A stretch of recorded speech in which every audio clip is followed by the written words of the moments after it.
in a group of 50 students, 15 like tea, 30 like coffee and 10 like both. How many students do not like either tea or coffee? ಇದು ತುಂಬ easy question. 50 ಜನ ಸ್ಟೂಡೆಂಟ್ಸಲ್ಲಿ 15 ಜನ tea ಇಷ್ಟ ಅಂತೆ, 30 ಜನಕ್ಕೆ coffee ಇಷ್ಟ, 10 ಜನಕ್ಕೆ ಎರಡೂ ಇಷ್ಟ. How many students do not like either tea or coffee ಅಂತ ಕೇಳಿದ್ದಾನೆ.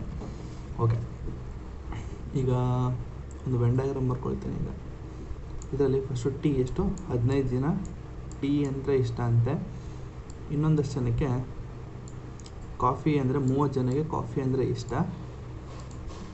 ಹಾಗೆ ಮತ್ತು ಬೋತ್ 10 ಜನ ಎರಡೂ ಅಂದರೆ ಇಷ್ಟ ಅಂತ. ಟೀ ಇದು ಕಾಫಿ ಎರಡೂ ಇಷ್ಟ ಆಗೋದು 10 ಜನ. ಹಾಗಾದರೆ ಈಗ 15 ಒಂದು 30 ಎಷ್ಟು 45 ಜನದಲ್ಲಿ ತುಂಬ ಎರಡೂ ಇಷ್ಟ ಆಗೋದು ಎಷ್ಟು ಜನ? 10 ಜನನ ಮೈನಸ್ ಮಾಡ್ಕೋಬೇಕು. 45ರಲ್ಲಿ 10 ಕಳೆದ್ರೆ ಎಷ್ಟು? ಇನ್ನು 35. ಈ 35 ಜನ ಏನಿದ್ದಾರೆ ಅವರು ಟೀನೂ ಕೂಡ ಇಷ್ಟಪಡ್ತಾರೆ, ಮತ್ತು ಅಂದರೆ ಟೀ ಇಷ್ಟಪಡ್ತಾರೆ, ಕಾಫಿನೂ ಇಷ್ಟಪಡ್ತಾರೆ.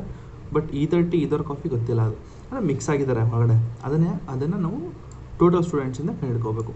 ಅದು ಹೇಗೆ ಅಂತಂದರೆ, ಈಗ ನನಗೆ 35 ಜನ ಸಿಕ್ಕಿದ್ರು. ಈ 35 ಜನ ಕಾಫಿ ಇಷ್ಟಪಡ್ತಾರೆ, ಟೀನೂ ಇಷ್ಟಪಡ್ತಾರೆ, ಅಥವಾ ಕಾಫಿ ಎರಡರಲ್ಲಿದ್ದರೂ ಒಂದು ಇಷ್ಟಪಡ್ತಾರೆ, ಆ ಥರ ಇರುತ್ತೆ ಕ್ವಶನು, ಆಯಿತಾ? ಈಗ ಎಷ್ಟು ಸ್ಟೂಡೆಂಟ್ಸ್ ಇದ್ದಾರೆ? ಗ್ರೂಪ್ ಆಫ್ 50 ಸ್ಟೂಡೆಂಟ್ಸ್ ಇದ್ದಾರಂತೆ. ಈ 50 ಸ್ಟೂಡೆಂಟ್ಸಲ್ಲಿ ಆ 35 ಜನನ ತೆಗೆದ್ರೆ ಇನ್ನು ಮಿಕ್ಕಿದ 15. ಈ 15 ಜನ ಅವರು ಈದರ್ ಟೀ ಅಂದರೆ ಇಷ್ಟ ಇರ್ತದೆ ಅಥವಾ ಕಾಫಿ ಅಂದರೆ ಇಷ್ಟ ಇರ್ತದೆ, ಎರಡೂ ಇರ್ತದೆ, ಯಾವುದಾದ್ರು ಇಷ್ಟಪಡ್ಬೋದು, ಈದರ್ ಟೀ ಇದರ್ coffee. So answer is C 15.